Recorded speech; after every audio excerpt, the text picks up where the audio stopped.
धीरे-धीरे सीयूटी की एग्ज़ाम की फॉर्म की लास्ट डेट नज़दीक आते जा रही है और अभी भी बहुत बच्चे कन्फ्यूज़ हैं कि मेरे को कौन-सा सब्जेक्ट कॉम्बिनेशन लेना चाहिए। आज हम बात करते हैं कॉमर्स वाले स्टूडेंट्स को लेके कि अगर आपके मन में ज़रा-सा भी कन्फ्यूज़न है कि भैया मेरे को किस तरीके का सब्जेक्ट कॉम्बिनेशन लेना चाहिए कि मेरे को एक लैंग्वेज जीटी देना चाहिए, एक लैंग्वेज 3 डोमेन देना चाहिए, एक लैंग्वेज 1 डोमेन जीटी देना चाहिए, किस तरीके का सब्जेक्ट कॉम्बिनेशन मैं दूँ? तो देखिए, ये सवाल टोटली डिपेंड करता है आपके ऊपर कि आप आगे जाके करना क्या चाह रहे हैं। अभी आप ये मत सोचिए कि मेरे को कौन-सा लेना चाहिए, भैया ने बता दिया ये बेस्ट है ले लें। सबसे पहले आप ये कोशिश करिए कि आप आगे जाके फ्यूचर में करना क्या चाहते हैं। तो अपने लिए एक राइट करियर पाथ अभी से डिसाइड करिए। हो सकता है कि आपने 10वीं के बाद 11वीं लेते समय डिसाइड करा हो कि मेरे को ये करना है। हो सकता है कि अभी तक आपने डिसाइड नहीं करा, लेकिन अब तो डिसाइड करिए, ठीक है? 1-2 दिन का टाइम लीजिए, अपने लिए एक राइट करियर पाथ डिसाइड करिए। कौन-सा अपना करियर में आपको जाना है, आपको कॉर्पोरेट में जाना है, गवर्नमेंट में जाना है, गवर्नमेंट में भी तो कहाँ जाना है, कॉर्पोरेट में भी तो किस सर्विस में जाना है। ये सारी जानकारी से अपने पास रखो। उसके बेसिस पे आप ये देखो कि उस करियर के लिए किस तरीके का कोर्स मेरे को करना है। अब वो कोर्स किस-किस यूनिवर्सिटीज़ में अवेलेबल है ये फाइंड आउट करो। मेबी 5 भी नाम आपको पता चल जाएँगे, 5 यूनिवर्सिटीज़ काफ़ी हैं। उनमें देखो कि मेरे को किस यूनिवर्सिटी में एडमिशन लेना है। हो सकता है कि किसी को सिर्फ़ एक में ही एडमिशन लेना हो, किसी के 1, 2, 3 ऐसे प्रायोरिटी हो सकती है। तो अगर कोई एक यूनिवर्सिटी को टारगेट कर रहा है, उस यूनिवर्सिटी में वो किसी एक कोर्स को टारगेट कर रहा है, उस कोर्स के लिए कौन-सा सब्जेक्ट रिक्वायरमेंट कॉम्बिनेशंस है, सिर्फ़ उसकी तैयारी करो, बाकी और तैयारी करने की ज़रूरत नहीं है। मैं आपको ये बिल्कुल नहीं कहता कि आपको एक लैंग्वेज, एक डोमेन मतलब 3 डोमेन और जीटी का कॉम्बिनेशन देना चाहिए, 5 सब्जेक्ट की तैयारी करनी चाहिए, नहीं। अगर आपको लगता है कि अभी आपके पास अच्छा खासा टाइम है, आप तैयारी कर सकते हैं, अपने सब्जेक्ट को मैनेज कर सकते हैं और जो भी आप तैयारी करेंगे उसमें अच्छा सा ही परफ़ॉर्म करेंगे, तो मैं आपको ये नहीं कहूँगा कि आप अपनी तैयारी को डाइवर्ट करें मल्टीपल सब्जेक्ट में। आप किसी एक कोर्स को टारगेट करिए, उसके लिए जो भी सब्जेक्ट है, चाहे 3 की ज़रूरत है, चाहे 4 की ज़रूरत है, सिर्फ़ उतने को तैयारी करिए, एक्स्ट्रा तैयारी करने की ज़रूरत नहीं है। अच्छी तैयारी करोगे, ठीक-ठाक मार्क्स लेके आओगे, डेफ़िनिटली आपको वो पर्टिकुलर यूनिवर्सिटी एडमिशन दे देंगे। सीटें हैं, इतनी अच्छी खासी सीटें हैं सीयूटी के अंदर, उस पर्टिकुलर हर यूनिवर्सिटी के अंदर।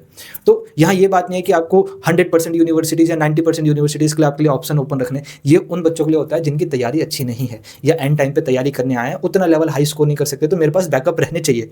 या तो बैकअप मल्टीपल यूनिवर्सिटी का रहना चाहिए उस पर्टिकुलर कोर्स में, या उस पर्टिकुलर यूनिवर्सिटी के अंदर मल्टीपल कोर्सेज का बैकअप रहना चाहिए। उस हिसाब से उस बच्चे को चूज़ करते समय ऐसे कॉम्बिनेशन लेने चाहिए जो ज़्यादातर कॉलेज कोर्सेज में वैलिड हो जाए या ज़्यादातर यूनिवर्सिटी के लिए एक्सेप्टेबल हो। अगर आप उस कैटेगरी में नहीं आते हैं और अपने लिए आप सोच रहे हैं कि मैं स्पेसिफिक तैयारी करूँ, मैं 5 सब्जेक्ट को भी मैनेज नहीं कर सकता कि मैं जीटी पढ़ूँ, जीटी के अंदर भी मल्टीपल सब्जेक्ट है, कि डोमेन पढ़ूँ, कि लैंग्वेज पढ़ूँ, मैं आपको एडवाइस करूँगा पहले करियर पाथ डिसाइड करो।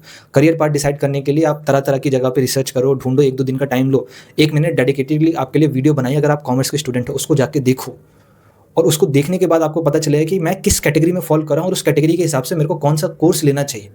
और जैसे ही वहाँ पे आपको इन्फॉर्मेशन मिल जाएगा, मे बी वो वीडियोज़ आपकी कितनी हेल्प करेगी, हो सकता है 100% ही हेल्प कर दे। अगर नहीं तो और भी इन्फॉर्मेशन गैदर करिए एंड देन फाइनलाइज़ करिए कि मैं किस यूनिवर्सिटीज़ में किस कोर्स के लिए जा रहा हूँ।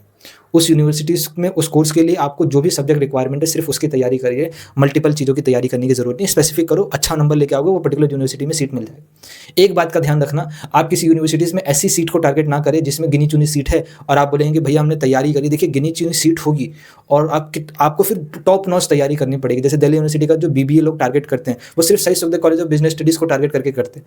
उस केस में याद रखिए कि शहीद Sukhdev college of business studies में लिमिटेड ही सीट है, 20-25 सीट है, उतने में ही आपको एडमिशन लेना है। तो उस केस में आपके पास फिर होना चाहिए कि अगर बीबीए नहीं मिलता है तो मेरे को बीकॉम मिल जाए, ठीक है? बाकी दिल्ली यूनिवर्सिटी के अंदर कॉमर्स के लिए बहुत सारे कोर्सेज़ है, BCom honours, BCom programme, economics honours, BSc stat, CS, multimedia के कोर्सेज़ है, फॉरेन लैंग्वेज के कोर्सेज़ है, सब में डिमांड है। मैं कहूँगा वीडियोज़ जाके देखना, सबको डिटेल में एक्सप्लेन करा है।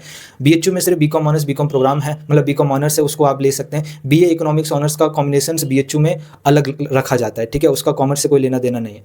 अगर आप सिर्फ ड्यू या बीएचयू को टारगेट कर रहे हैं तो उस हिसाब से तैयारी करें। तो अगर आप चाहते हैं कि आप दोनों को ही टारगेट करें, तो उस केस में आपको एक लैंग्वेज 3 डोमेन के साथ जीटी वाला कॉम्बिनेशन लेना ही पड़ेगा, ताकि आपको बीएचयू और ड्यू दोनों का ऑप्शन मिल सके।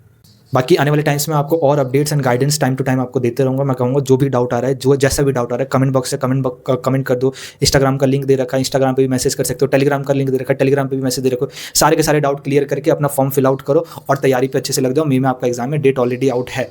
कोई भी डाउट आ रहा है, कोई भी प्रॉब्लम आ रही है, मैं कहूँगा आप वो मेरे को बताओ। मैं कोशिश करूँगा कि आपके लिए उसका बेटर से बेटर सॉल्यूशन आपको प्रोवाइड कराऊँ। सारे के सारे ऑप्शंस मैंने आपको बता दिए। ऐसी मोर अपडेट एंड गाइडेंस के लिए मैं कहूँगा चैनल को सब्सक्राइब कर लो, बेल आइकन हिट रख लो। इंस्टाग्राम पे हो तो प्लीज़ पेज को फॉलो कर लो। आपको आने वाले टाइम से बहुत सारी चीज़ें, इन्फॉर्मेशन मैं आपको टाइम टू टाइम शेयर करते रहूँगा।